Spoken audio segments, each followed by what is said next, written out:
Hello, everyone. So I'm here with my friend Martha, and we've decided to come together to share a very fun conversation. The motive for this is Martha is beginning the second year of an online summit. This is Re-Becoming the One.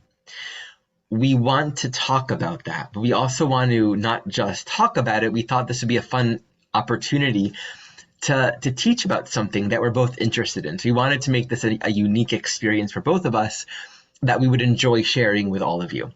So what we're going to do in this video, I'm going to introduce Martha. We're going to briefly introduce the online summit that's going to be happening. This online summit is a free summit, but also includes a paid workshop period as well. And we'll briefly speak to that. We'll talk about today's topic, and at the end of our talk, we'll also talk about the paid workshops that will be coming on. So we're going to timestamp this entire conversation to make it really easy for you.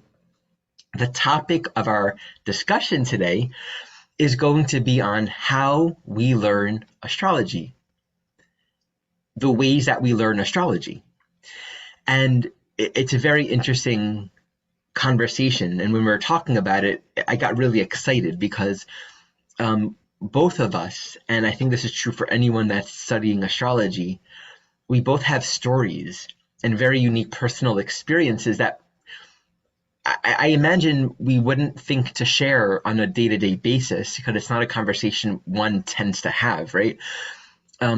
It's a very curious question, how we learn what we learn, how we know what we know in general. And when it comes to something like astrology, that's so incredibly multifaceted, it's fractal by its very nature. Like every facet of life is reflected in astrology. And so all the unique ways in which we look within and look without in order to learn astrology. So that's what we're going to be talking about, discussing, sharing stories about, unique experiences, thoughts, perspectives. So we'll get there soon. Let's start with introducing Martha. Hello, Martha. I would like to invite you to say hello, introduce yourself, and talk a bit about the Re-Becoming the One Summit, what it is, why you're doing it, and of course, all of this will be linked in the description below. So yeah, I'm really excited about this conversation too, because of course you're the main astrology teacher in my life. And so when we're talking about, when we get to the conversation about how we learn astrology, I'm just laughing to myself because you have been for many, many years the main person I've learned astrology from. And yeah, so it's like, like I'm imagining one of those sets of mirrors where it's like you see the reflection after reflection after, it's like it gets so many reflections happening all at the same time. That's how I'm feeling in this moment about to have this conversation. But Re-Becoming the One. So like you said, and like you were a part of, Re-Becoming the One started last year in 2022. And it came to me in a vision on my birthday on March 5th, 2022. It was which was that was the day I turned 45. And it was 3 days after I had the third pass of my Uranus opposition. So on my birthday, I felt literally a bolt of lightning go through my body. And this vision just went pshoo, right in front of my eyes, like super Uranian experience. And I got shown the whole structure of this symposium, and I was told, do it. So the structure and the purpose of the symposium essentially is, the overarching goal is to hold space, community healing space for the healing of our relationships to gender and sexuality. And last year, it ended up ballooning into this humongous thing way beyond what I expected, where there were 42 speakers and 1,400 participants, and it was held over 8 days. And I got a ton of feedback from people, hundreds of people writing me and saying that it changed their life, and on and on and on. So over the past year, I have met with several of the most vocal participants, and then also I've talked with a lot of last year's speakers, including you.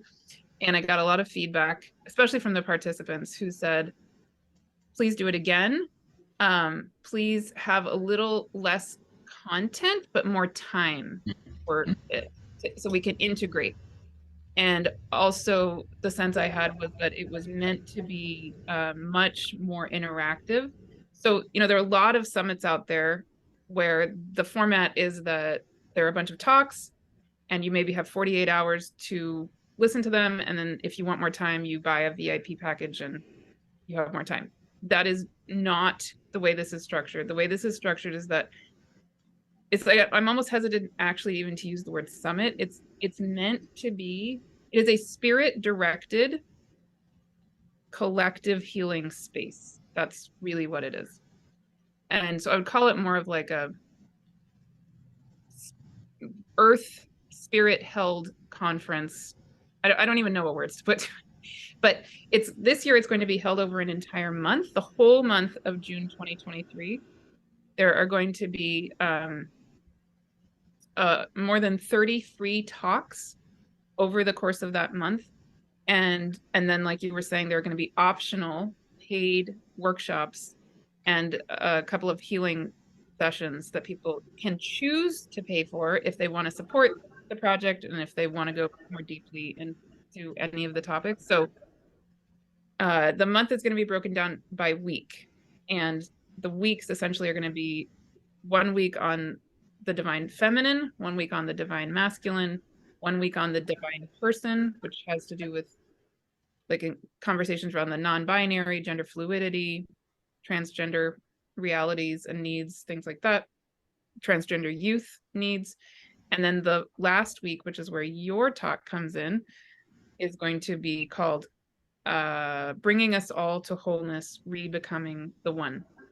So part of the idea of how I'm holding it is that I think there's a lot that goes on in the world where people who identify as women maybe focus on the reemergence of the feminine, and people who identify as men focus on maybe the men's movement and healing around the masculine. But two things I don't see so much of is, number one, a place where it all gets brought together. We all come together. So we're not just in these camps. And we sit with the question of, okay, how do we do this? We all want the same thing, I think, right? So how do we do this together? And then number two, I don't see a lot out there that talks about the healing between the masculine and the feminine, that holds space for the reality and even celebrates the reality that there's a whole spectrum of gender identity and a whole spectrum of sexual orientation, and that this healing needs to be done in a way that includes everybody, whatever our identities happen to be, and that celebrates all of our identities, whatever they happen to be. If you're straight, if you're gay, if you're pansexual, if you're cisgender, if you're transgender, if you're non-binary, whatever, whoever you are, you're welcome and celebrated in this environment. I think that sums it up. Great. And the element of it that I'm so appreciative of is just the emphasis on unity and togetherness. What I personally care so much about is having a stance in a relationship to life, to one another, to reality, where what's true doesn't shift. Like the essential truth. And I'm more soul identified, right? It's like my way of thinking is more in a non-dual way, where the soul itself is totally androgynous. There's no masculine, there's no male or female, there's no gender there. And I completely respect everyone on their own journey. Throughout the human experience, we're going to be experiencing and exploring different dimensions, different polarities in all different kinds of ways. And I think as we evolve and become more and more nuanced in the unique needs of the particular moment of our soul journey, it's important that we are able to explore these different polarities in whatever ways that we feel we need to at the time. It's all happening within this container of, we aren't any of this anyway. We're on this greater journey of waking up from it all, really. And in that process, the safety and the permission to not need to force ourselves into any construct or definition that is not helpful. And that's how I think of all of this life, really. What's helpful? If it's helpful, embrace it. I'm going to be speaking about, so my talk during that last week is going to actually simply be on the Libra Aries axis, which is a very strong topic with the nodes moving into Aries and Libra. And I'm going to be speaking a lot about Libra and how really Libra speaks to relationship needs and how we are orienting to other people throughout our whole life in a very dynamic, fluid way. Our needs are always in some evolving process. What we need and who we think we are and what we want to experience itself is in some way always moving, because that's the point of evolution. We're not the static being that's like, this is who I am as I've been created and I'm always going to be this way. And that's really the deeper wisdom of Libra. How can we allow our relationships to reflect what's helpful for us right now? So yeah, I'm excited for that. And just like the diverse ecosystem of all the different voices, I understand there's a lot of psychotherapists, astrologers, healers, professionals in various fields that will be coming together to speak on all kinds of different topics. So again, check that out in the description below. At the end of our chat, I'll speak about, we'll come back and we'll speak about some of the other talks that'll be offered during the paid period and what I'll be teaching during the optional paid workshop period as well. Okay, so let's talk about how we learn astrology. I want to start us off by framing it in this way. Astrology is one of those things where if you say to someone, I'm studying astrology, that doesn't really tell you much, right? Because it's like, well, what kind of astrology? What's your perspective? How are you? It's like, it can mean so many things, from tropical, sidereal to the house system to, Hellenistic or evolutionary. I mean, there's so many different modalities and philosophical orientations, and they can be so different that one doesn't even see, and like they don't even touch each other in some instances, And so it's not just how we learn astrology. I really, when I tune into that question, I think more about what is it as a soul in this human experience that we're drawn to know. Astrology is going to serve that purpose. And so for me, when I began studying astrology, there was like a deep quest to understand more about who I am, more about what is this life all about. And it took a lot of trial and error of exploring different books and teachers, and certain things just didn't stick. For me, the evolutionary astrology teaching stuck very clearly. It really landed for me because that resonated with, it's like the puzzle piece fit, and I didn't have to effort to make it fit. So that's like one thing that I want to say. Our learning journey, I think in so many ways, is a matter of coming into resonance with, not so much a matter of I got to study something and know it. It's more like we are designed to investigate and have certain realizations within a particular track that resonate with like the edge of our own blossoming self-realization. And we're going to come across the teachers and the information that matches that. And then our learning is going to feel, there's going to be a harmonious quality to it. And this is like one of the things that I really say to people in terms of looking for teachers or wanting to study. Follow the resonance. Don't focus so much on reading the book or this idea of I have to consume this amount of content or know these things. And that's where this discussion is exciting, because honestly, I throw all of the rules out of the window here. And I want to keep everything within the realm of direct experience. To the conditioned mind, it looks like, yeah, but I should be reading this book on the history of astrology or on the basics. And it's like, no, you shouldn't be. You don't need to be doing anything. In fact, just because you want to learn astrology doesn't mean anything other than there's something meaningful there for you, but you're going to learn it in the way and use it and hold it and share it in the way that is right for you. There's no comparison when we're really authentic about our learning journey. So I'll share one personal story on this matter, and then I'll open up to see what you have to say about this. My actual learning journey began when I was in high school. I was in an Orthodox school, And there's this one day when my teacher taught this phrase, like this, we came across this like passage from the Talmud. It says something like yisrael me'al hamazalot, something like that, which is like the Jews, basically astrology doesn't apply to the Jews. And I remember hearing that, and that was a huge thing for me to hear. Why do you think that was so huge for me? I'm curious if you can guess why. I mean, I was about to. This is what I was on the tip of my tongue. If you were gonna open it up to me at 2 seconds ago, I was about to say, Ari, one thing I think that has resonated so much with me about you, and why part of why I was drawn to you is because you often say astrology doesn't matter, and I'm ultimately not an astrologer. I mean, I'm paraphrasing you, and I could be getting that completely wrong, but That's me a paraphrasing, but I get the idea. Yeah. yeah. Like, and because that's what I feel about myself too. I mean, sure, you can put the word astrologer in there if you want for me, but that's not really, has nothing to do with who I am or why I do astrology. Yeah. So what you just said somehow fits in with what I was about to come out of my mouth, um, but I don't know why exactly as that would have. I can't speak That for you.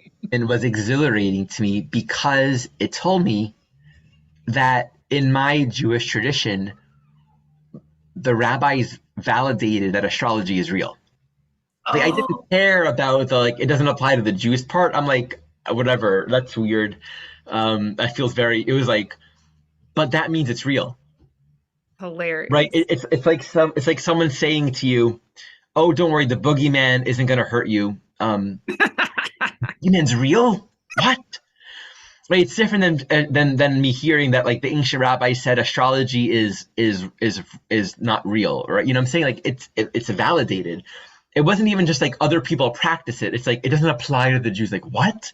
That means it applies, which immediately got my brain thinking. And I'm very Sagittarius, right? So Right, I'm right. growing up in that environment, and I'm like I was very devout to like wanting to know the truth. And a big part of my life journey in high school and before it even was this really wanting to do my best to understand God and who I am, and to make it work within the lens of Judaism. And of course, that brought me to a certain point where I had to really question everything around the time of my nodal return. But hearing that said, okay, if this stuff is real, then I have a lot of questions. Like, no one else seemed to like be that freaked out by it, right? Like no one else in my observations seemed to like be affected by it. I was like, wait, if astrology is real, like I need to understand what that means. So like there's correlation between planetary movements and human experience.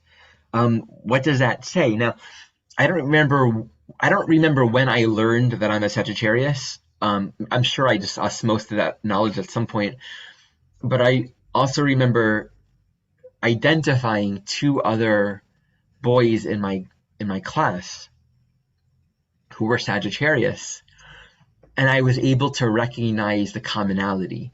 And I went on this summer program where there's this woman, this other teenage woman, girl, who was a Sagittarius, and she's like really laid back and played guitar and like really wise and simple. And I understood. And like I met this girl online in a Jewish AOL chat room, and I'm pretty sure she was a Sagittarius too, and also like she played guitar, had this like really cool, relaxed vibe. I couldn't necessarily articulate what it was I identified about all of these people that shared something, but I recognized there's a sort of like we don't sweat the small stuff, larger picture orientation. Um, you know, if I were to like paint a picture of it, it sort of felt like just here as opposed to like here. And I just felt that vibe in some way. It's not the best rendering of that energy. And I just remember noticing and intuitively said, and that's the sad thing. It's like I intuitively understood this. I don't know how I knew it, but I saw, and you know, there's triplets in my class who are all Leos. And I really, two boys and one girl, and amongst, or no, one boy and two girls, I guess. Well, anyway, amongst the boy, like I'm like, he's an archetypal Leo. I don't even know how I knew about Leo. I just saw his behavior and I'm like, this guy's a Leo. And so things like that were really intuitive for me. I remember when I first began reading about astrology, I didn't necessarily understand the archetypes, but when I thought about Gemini, I saw something small. Mm. And I kept on noticing, and I don't even know if this is true anymore, but I would meet Gemini people that were very small. And I don't know if that's like, there's any empirical basis to like smallness, but I became intuitively aware of Gemini being like, you can fit into a lot of places, Mm. right? Which is like Mercury. It's like the mutability of the mind. You can go into different scenes and talk to different people and adopt and access communication and dialogue with duality in unique ways. Um, but I didn't really understand the difference between Gemini and Pisces in those early days either.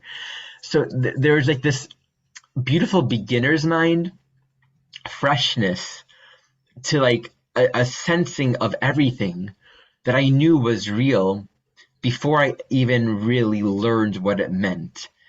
So that's my first story and experience that I want to share. Well, you know what it's bringing up for me? It's cracking me up. So, you know a bit about my 16-year-old, and I can't remember, 2 or 3 weeks ago, for some whatever reason, I was listening to one of your videos and I wanted to know what they would think of this particular. It just like dawned on me to, for some reason, stop and listen to a little bit of it. And they cannot stand astrology. They think it's stupid, dumb. It's the thing their mom is into, like whatever. It's not scientific, blah blah blah. Okay. But they really resonate with you. They like you, right? And so I was like, okay, listen to a little clip of this. For some reason, I want you to listen to this. And it was a video. I don't remember what you were talking about. It was something about your relationship to astrology and your way of thinking about astrology. It was a very Sagittarian. I mean, you're always Sagittarian, but it was particularly Sagittarian. And my 16-year-old has Jupiter in Sagittarius squaring their nodes. Okay, right in the middle of your Sagittarius stuff, right? So I had them listen to a 2-minute clip of it, and they were like, and then I took away my phone to say, okay, that's enough. Like, what do you think? And they were like, no, no, give it back to me. I want to keep listening. And I was like, really? And they're like, okay, I don't care about this astrology stuff. I just love the way he thinks. I feel like, like I feel like I could say to him, look, this makes no sense to me, but he would get it and he wouldn't be offended, and then we could have them like an amazing conversation. That's So like, awesome. I would love that too. boom. I know. I know. So that's what's coming to mind. Like, there you are.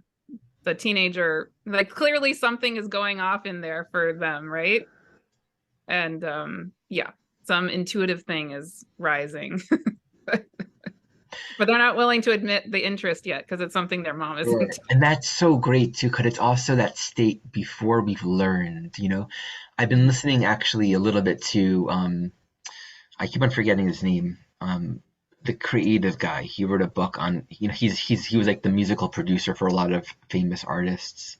He's a big hair, big beard. Anyway, half of you listening know exactly what I'm talking about. I'll mention it below. I said that like a month ago. I had mentioned him below. He talks about the creative like he apparently didn't even know much about how to operate a soundboard. He speaks about the creative process as being so inherent, so unique amongst kids because they don't have the rules yet. They weren't told what things are supposed to be. And I think learning is like that too. There's something so beautiful and enriching, and then it's like the second we're like training in a program or studying, it's like the innocent and the actual joy of it is easy to get lost. And I think it's so healing to remember the emptiness and the spaciousness of the learning experience and to come back to that. Do you have any experiences for yourself, in particular, like the learning that you had before you began learning, you know? You mean just in general or around astrology? Around astrology. Mm.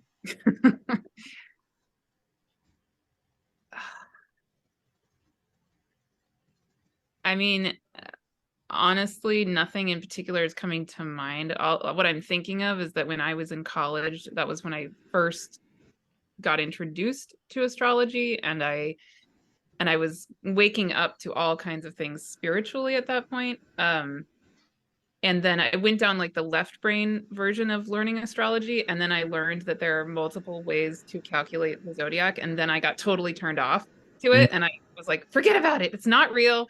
And then it was 20 years until I came back to it. mm. um, and then now my approach to astrology, it certainly has some left brain element to it, but it's almost entirely not. So uh yeah, that's what comes up. Yeah. Do you want to share any personal experiences or ways that you've deepened your knowledge of astrology? Any particular methods or experiences that you've had in general? Yeah, for sure. The thing that comes to me about that is, um, so like I've said a million times, learning astrology with you has been the main way I've done it for several years. And what it has always felt to me like is that learning from you, like exactly what you said, is immediate resonance. Like the very first time I met you, the very first time I heard your voice, it was like boom, my soul knew you. My soul knew that I knew you from bazillion lifetimes and in the cosmos, like in other realms.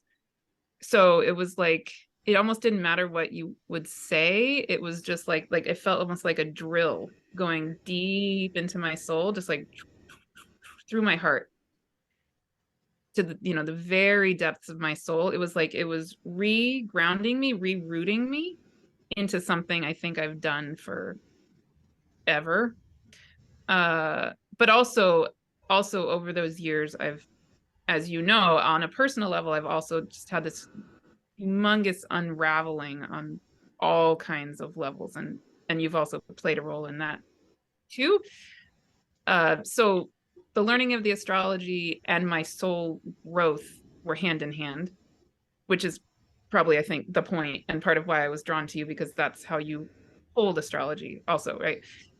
Um, and then I would say starting, I don't know, like a year and a half ago, or especially about a year ago, then I felt like my journey with learning directly from you in that way, kind of like it was like the drill that was going into my heart all the way to the depths of my soul. It's like it completed. Mm-hmm. And not like your and my relationship completed, like clearly there's other iterations to move forward, but like something came to an end with it. And so then there was a shift, and then I got connected with Heather Ensworth, and I started connecting with some people in the shamanic astrology world. And and it's like I'm still rooted, like that drill is still, drilled all the way to the depths of my soul, and I'm super grounded there in the your version of teaching evolutionary astrology, and I don't think I ever won't be. And now it gives me this space, and I feel like the way that you hold space for astrology, because you kind of, in a sense, you care, but you also don't care. Like you don't have an ego attachment to my students must follow my way. Like, actually, I think I'm speaking for you. You correct me if I'm wrong, but I think that would really bother you if you had disciples who bowed at your feet and wanted to be mini Aries or something. I mean, I don't know. I'm not saying that's bad, but that's not what I feel you looking for in me at all. And I feel lots of freedom to be who I am, which is great. And so now what I feel happening in my world, and has been happening for at least the last year, but probably longer, is now it's like my soul got deeply rooted in whatever it was that needed to come through you in your teaching to me. And now I am like taking flight. So now I'm going into, getting super called just on a spiritual level into the Kuiper belt and the Oort cloud, Mm-hmm. and just I don't know, it's like my spirit world is taking over. And my relationship to astrology always has been very deeply rooted in my own relationship to my own spirit guidance, but it's now like, because I'm so deeply rooted in your way, then I can I have a foundation that I can count on, in a sense, and I can fly and not feel like I'm gonna lose myself. But then I can expand to infinity, literally. And I don't know yet where that's taking me, but I feel like my next level, like the next thing that's resonating for me is, I feel like I need to learn. This year I took a course with Heather Ensworth. I'm almost at the very end of that course with her, where she does more of a shamanic personal relationship version of learning astrology by having a personal relationship with the planets themselves. That resonates for me in a big way. And then I feel like now I'm being also called very specifically. It's like my soul tells me exactly who I need to study with and why and when. Yeah. And so like the next thing coming up is, I think I need to take the Venus course with Kaylin Castell, like very specific, because tons of people teach Venus, right? But it's like, it needs to be with her.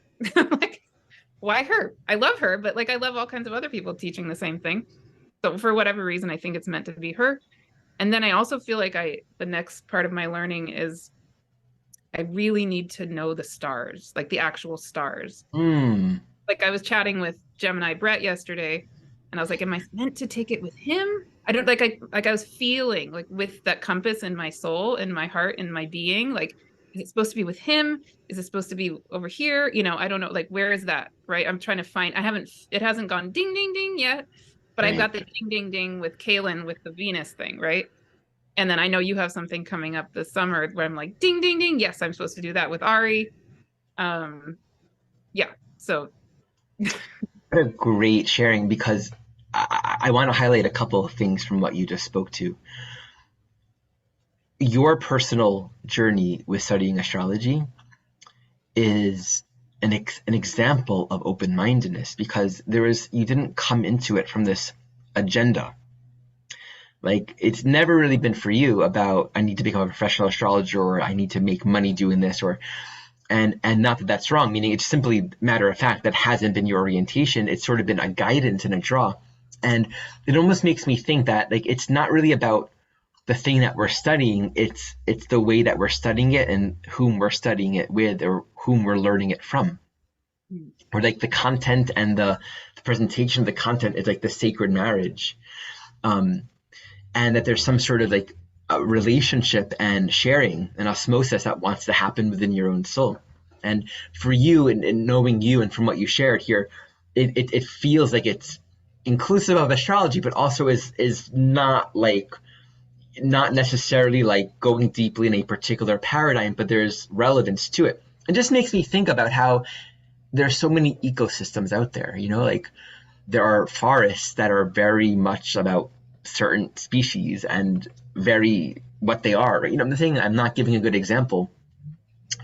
There are so many ways of coming into knowledge, and all of this world and all of the teachings and the teachers that share it are just like all these infinite angles to come back to ourselves and to come into the truth. And then you're being primed to share and be available in a very unique Martha way.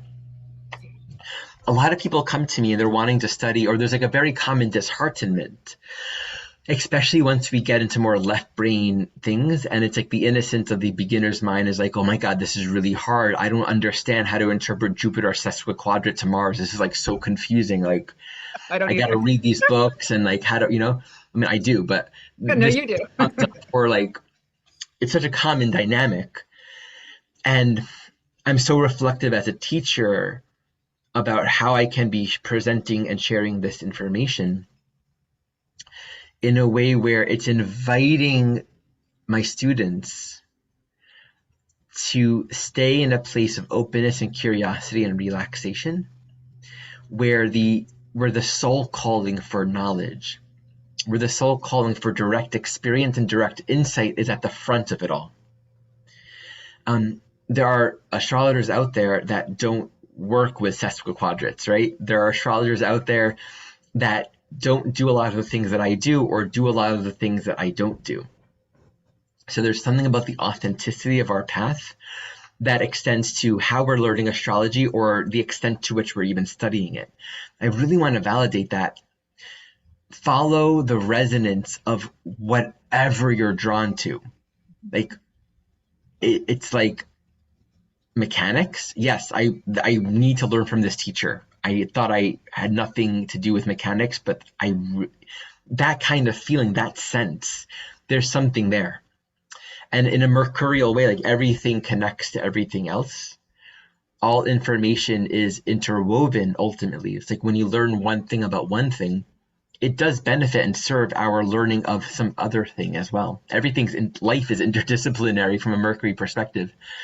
I want to share a couple other stories in line with the topic of our conversation here.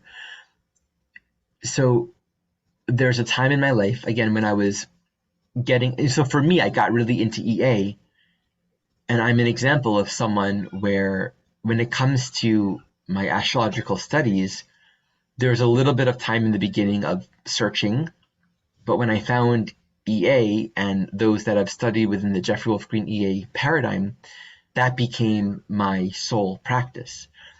I am not closed to other astrologers, and as I've matured, there are times where I will study something from another astrologer. I've learned a lot from Gemini Brett because at a certain point I found myself deeply drawn to know the astronomy, and I've really taken a lot from him and from others as well. And every once in a while there are things that sort of oh, this feels relevant. Like right now I'm really soaking up Vesta. Ooh.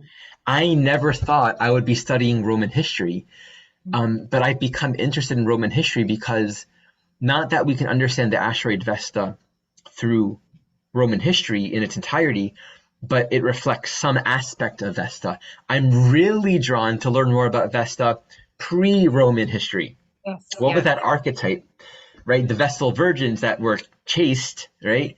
But their bodies were sacrosanct and they lived a life of service. I mean, there's so much relevance to the Vestal archetype, but I'm really drawn to get more into what was the whole sexuality piece before the virginity archetype. There's so much richness in Vesta that I'm drawn. Why? It's just my soul calling that forward. I had no clue that I would be really into Roman history right now and wanting to read books on sexual initiation rites and just wanting to really grasp the Vesta archetype as far back as I can in history. So we have to follow that path. For most of my astrological journey, it's just been people ask me all the time, have you studied or do you know anything about human design? People have told me my human design probably a dozen times by now. I can't remember it for the life of me. The things that aren't relevant at the time won't stick, and there's no judgment about it or at all. It just won't stick. And that's what I want everyone to understand, and I'm learning it as I share this. This is what learning is. We have to honor and respect what we're vibrationally drawn to at the time. That's going to match us. Life is vibrational. It's not linear and some sort of Newtonian study it, know it. It's vibrational. So in lieu of that, when I was studying, I would come across thresholds of, maybe having an insight and then just sort of plateauing for a while where there's nothing new, right? And we could all relate to that. I remember a time, and this is when Uranus was in Pisces, and I decided to put Jeff Green's Uranus book underneath my bed. And in one night, I feel like it was just downloaded to me. And I had a particular dream about Uranus and Aries and things like that.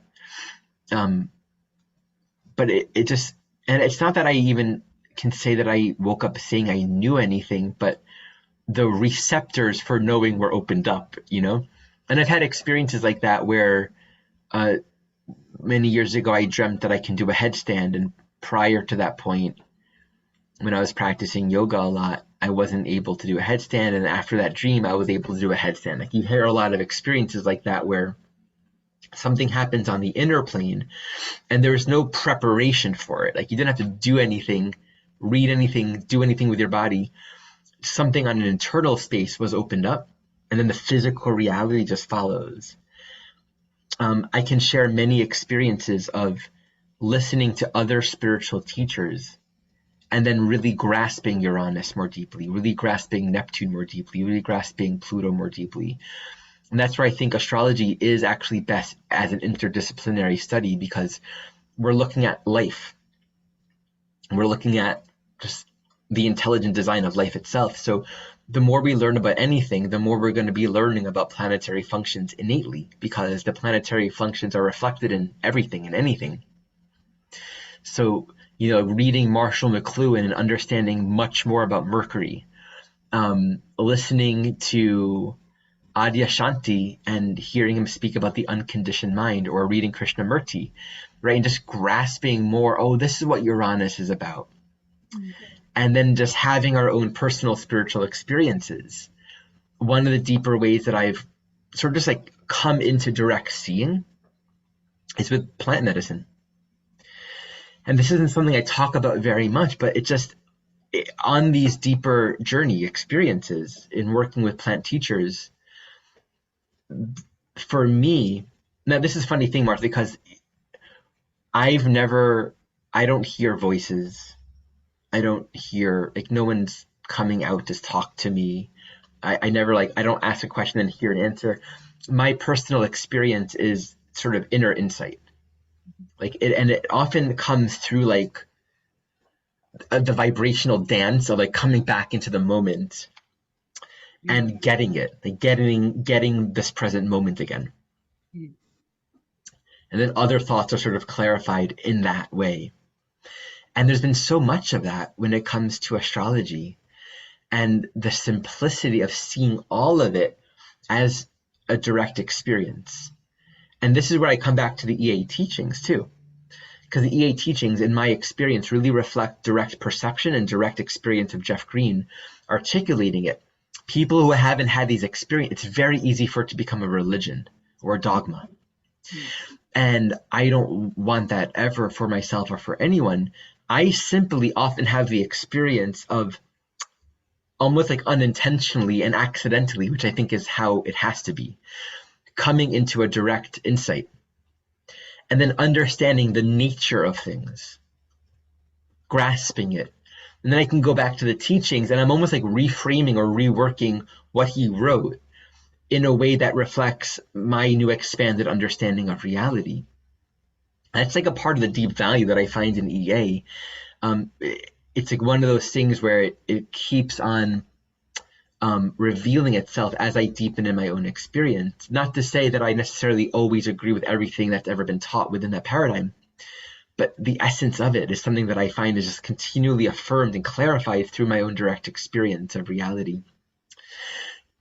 When we were chatting, you mentioned that one of the ways that you've been learning and are interested in is actually looking at the astronomical reality of the planets. Mm-hmm. That's a topic that is so, if we really respect the holographic reality of things, we can learn so much by opening our hearts to astronomy. Mm-hmm. And there's the astronomy of I love knowing what's going on in the natal chart astronomically. But then there's the how is everything astronomically reflecting the energetics of what is in the astrology itself? Do you have any insights or stories to share about that? Yeah. So I think there's two things. One thing is, you talk about, and a lot of people talk about this idea that the planets, the transits aren't doing anything to us, right? It's an internal, transits are in a sense a reflection of internal reality or whatever. And I agree. And the other thing I've been tweaking in what I understand about myself and my reality around all of this is that something I didn't get so much from the EA version of astrology is that the cosmos is a literal physical thing. It actually is there, right? And I'm not saying this isn't in EA. Sure. This is not some, yeah. Oh, go ahead. What were you saying? No, I'm appreciating that obvious statement. Yeah. Yeah. Yeah, no, totally.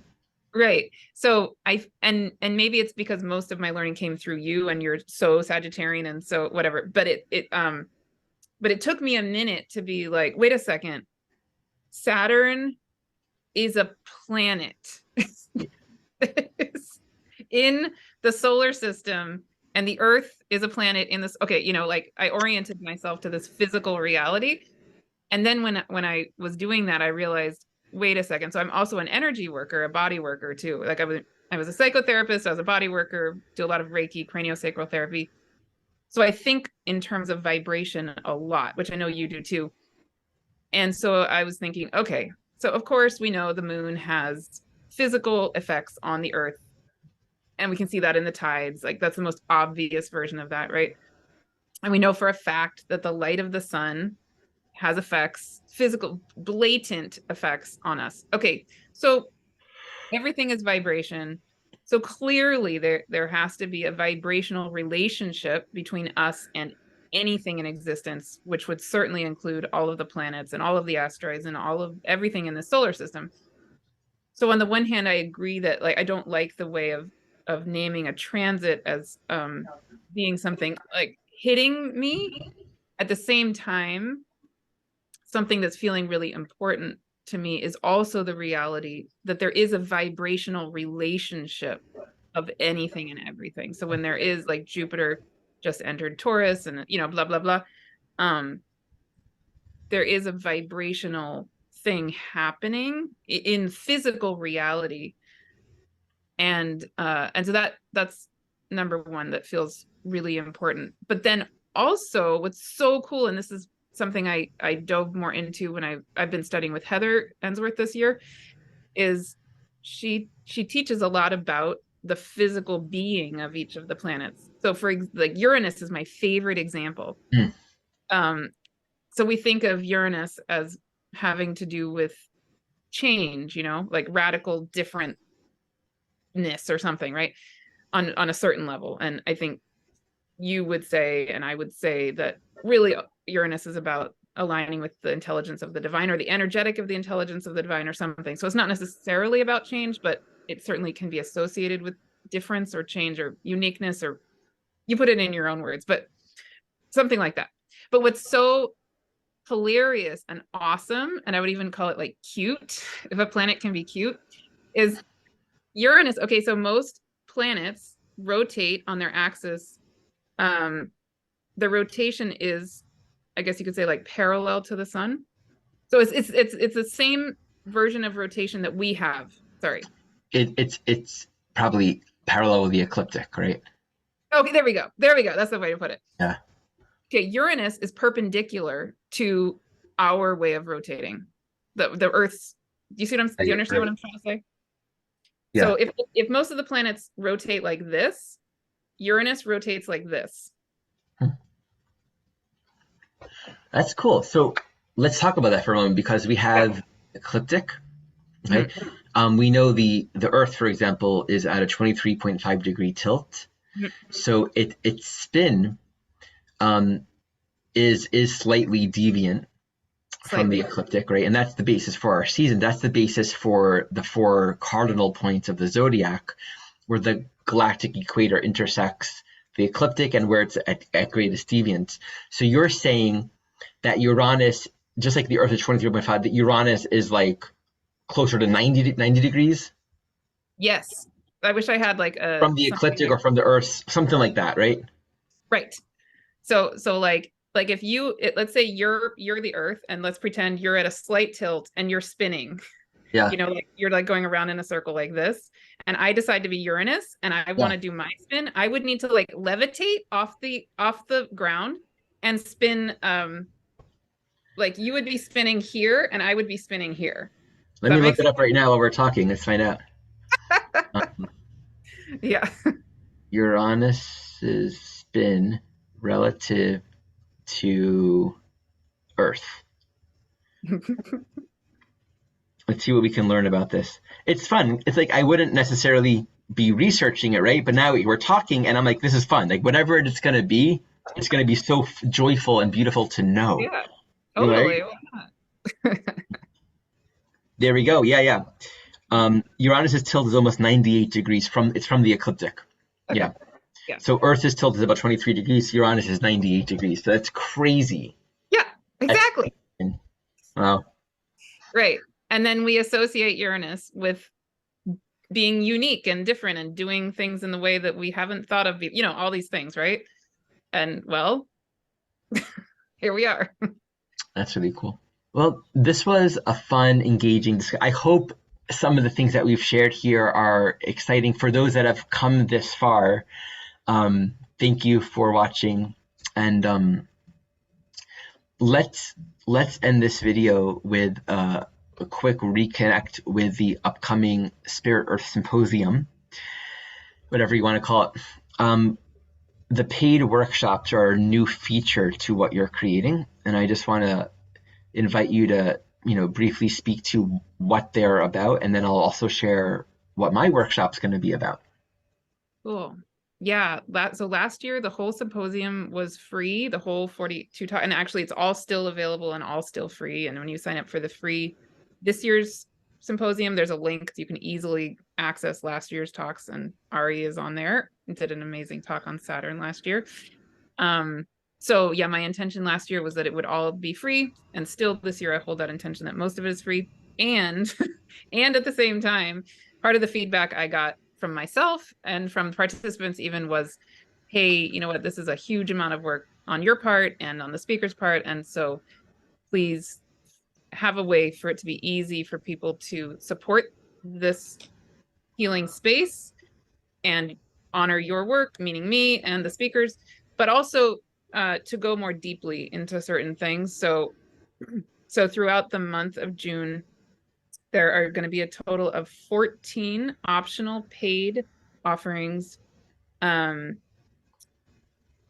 Most of them are going to be held on the Fridays of the month, and they will be grouped, like each Friday of the month will have optional paid workshops that go with the theme of that week.